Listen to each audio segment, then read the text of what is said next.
bao đi cái này ôi bắp vào kia Anh sẽ sử dụng anh bắt anh xe luôn.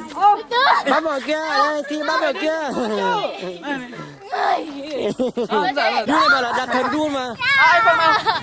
không đâu Anh quan rồi bắp vào đây này thôi không bắt được biếu thiết mà không kiếm được họ không kiếm được à ôi để bắt thôi ô có một đuôi bắt rồi kia bắt về kia rồi kia bắt rồi đây bắt được một vợ nhá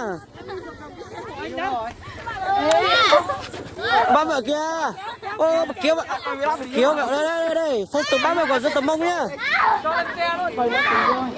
nghe ơi bỏ đi nghe ơi đừng như thế là mất view đấy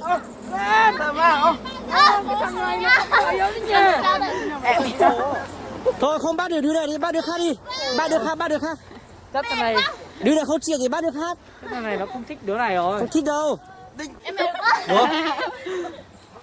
Coi tí mà. Mình thật sự luôn các bạn ạ. Cầm mai. mám